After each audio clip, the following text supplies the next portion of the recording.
Hey folks, I'm Melanie. I use they, them, theirs pronouns, and this channel is Gymnopedie, where I share how I move through my life experiences, particularly through books.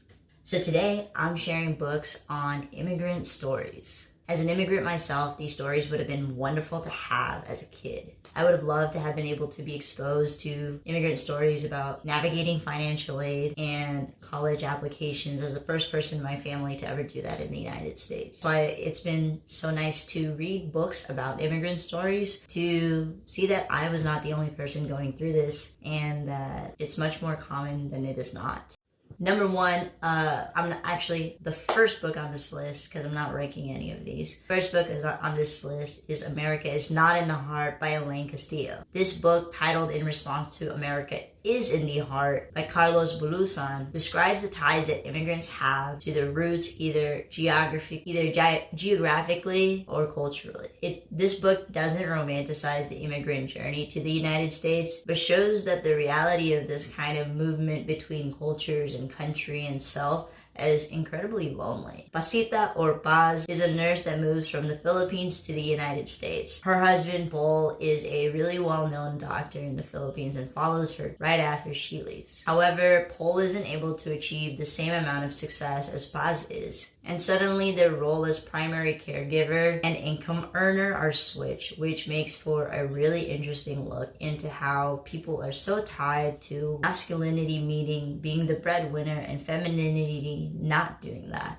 And this actually happened to my parents when we moved from the US, when we moved from Italy to the United States. In Italy, my mom had stopped working once I was born, and my dad was making most of the money in our household. But then when we moved to the United States, it was my mom that found an employer that petitioned us for a visa. It was my mom that brought in most of the money and also figured out more of the things around the house. And that really caused a lot of my dad's insecurities to surface, which is what happens to Paul in this video, to Paul in this book. That context aside, this book is actually much more about the character Hero, which is Paul's niece, who comes to live with them. Hero befriends another Filipino family who invites her to their family gatherings, and in time help her kind of assimilate and mostly just get adjusted to what it means to be a Filipino American. We learned that Hero has a really complex past, having been part of the People's Army and being also queer. The NPA, New People's Army, was the Communist Party of the Philippines, which started in 1969. So while previously an NPA, Hero was tortured for information on her comrades. But now she's at a cashier at this restaurant, and she's constantly trying to reconcile her past with her present. This book made me yearn for Filipino culture and the Philippines as a whole in the way that it described food. As soon as somebody walked into a restaurant and saw other Filipinos within their vicinity, and it also made me think about the colonial past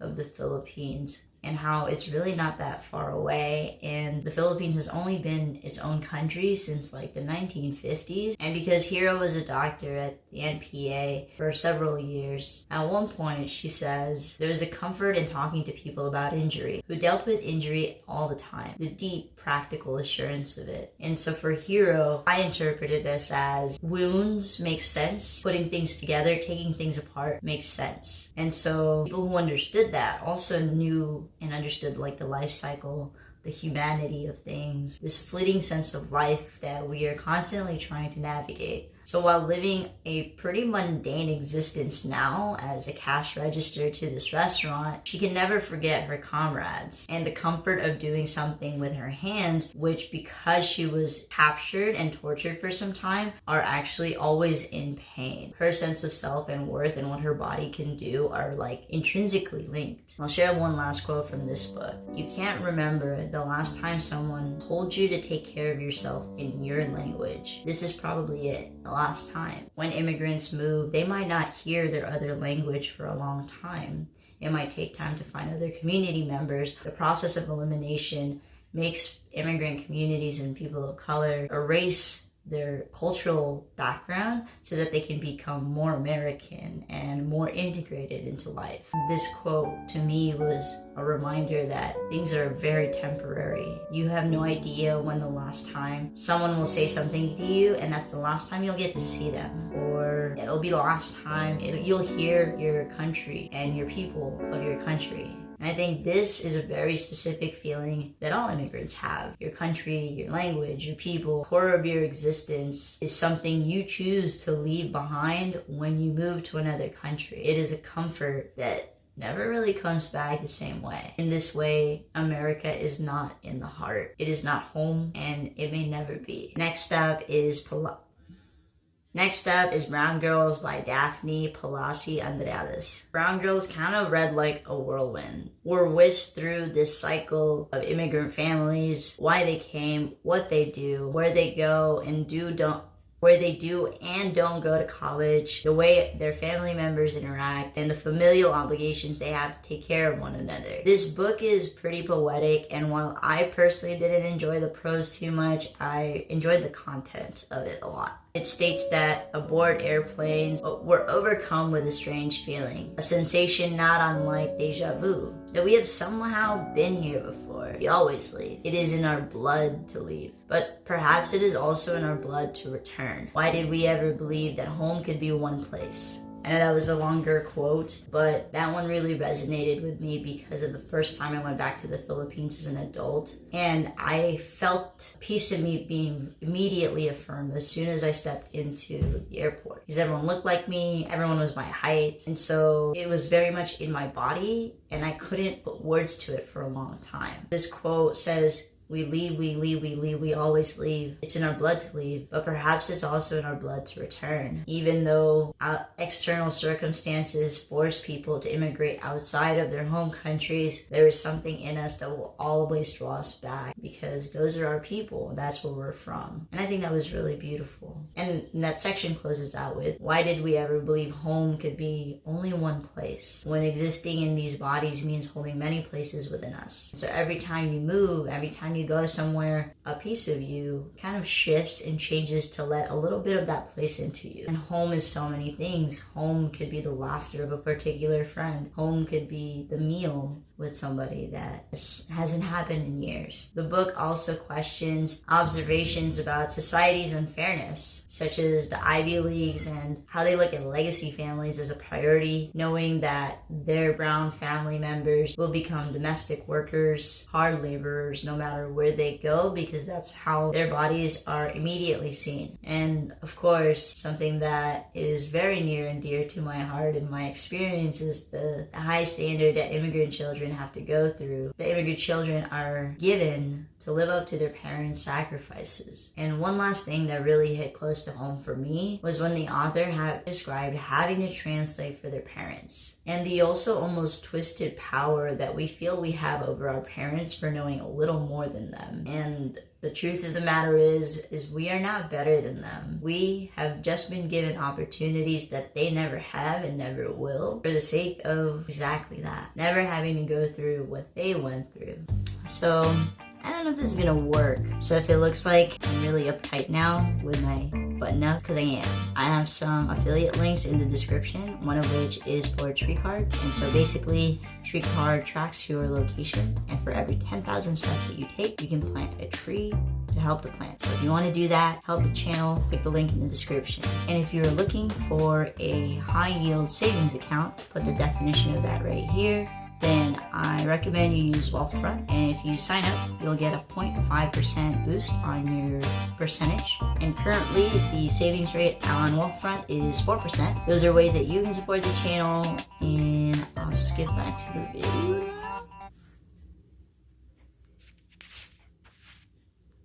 I'm still here. Okay, bye. This next book is by Thi Bui, The Best That We Could Do.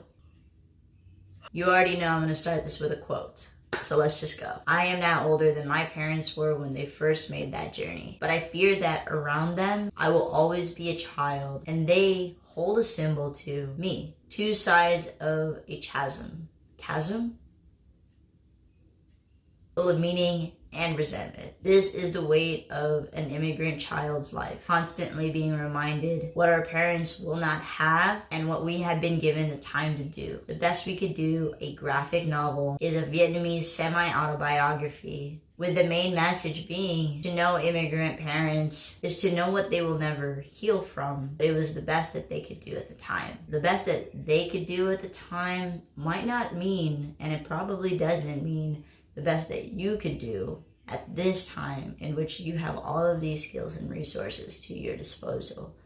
In particular about this topic, I'm talking about the access to mental health and talking about your feelings. So the book was really painful to read, mostly because I saw so much of myself in it. As the author tries to describe their family history in order to bridge the gap between the past and the present, to know and love their parents with more understanding. The author speaks of camps that her parents were in, how these trying times formed long-term habits of survival. My parents not wanting to waste food, sauce packets hoarding. All of these mannerisms come from having not very much at all for years at a time. These habits and patterns are really hard for them to break, and I have to remind myself that it is difficult for them to unlearn something that they've always done because it helped them survive and live to the next day. And that's just not something that I've ever had to deal with, so it's harder for me to relate to, and I think that makes it even more important for me to figure out what does it mean for my parents to have excess food, to have a stash of like these condiments, a stash of like these paper towels and napkins. Last quote I'll share for this one: my life is a gift too great a debt I can never repay. As I've heard more of my parents' stories over time, I realized nothing I ever do can ever give them the time that they sacrificed for me to be able to live my life. All I can do now is pursue the best path that I can and make the most of my time left with them.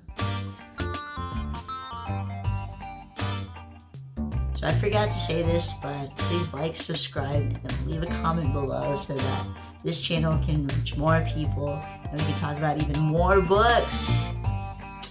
Bye!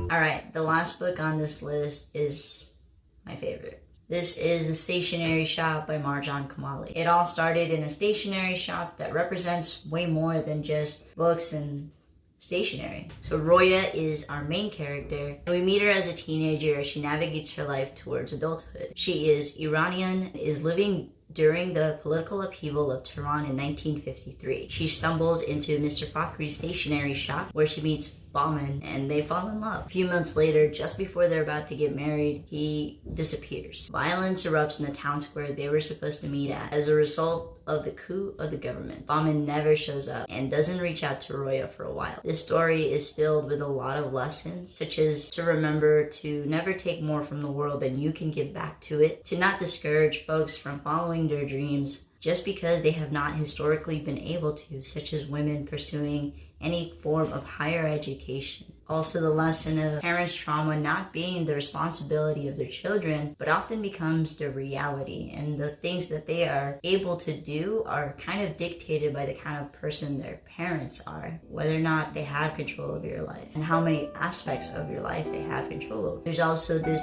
deep feeling of bitterness towards humanity that comes with a lot of political activism. The more you know about people's pain, the more responsible you feel, and so when something bad happens and you can't do anything, you feel incredibly hopeless. And how do you reconcile doing good for the movement, but also knowing that you can't do everything on your own and you can't solve these problems by yourself? Because I have a fascination with love. I really love the dynamics of love within this book. It can be passionate, intense, but often this form of love is the most unstable, least sustainable for you long term. There's versions of love that are often not romanticized in the same way as passion is, such as being reliable, trustworthy, feeling safe. Can't really say more about what happens with Roya and Bahman, but you'll just have to find out. Let me know what you think of The Stationery Shop and all of these other books. And now that I think about it, if you have any books that you come back to every year, or every couple of years? Please let me know in the comments, especially the ones that you've read multiple times in 1 year. One last note about Stationery Shop is that it really writes in a way that feels like the passage of time and the fleetingness of even the future. So this is my immigrant stories list. I'll probably do a lot more iterations of this one just because I don't think I'll ever tire of reading any kind of immigrant stories. So if you have a recommendation, please leave them in the comments. And until next time,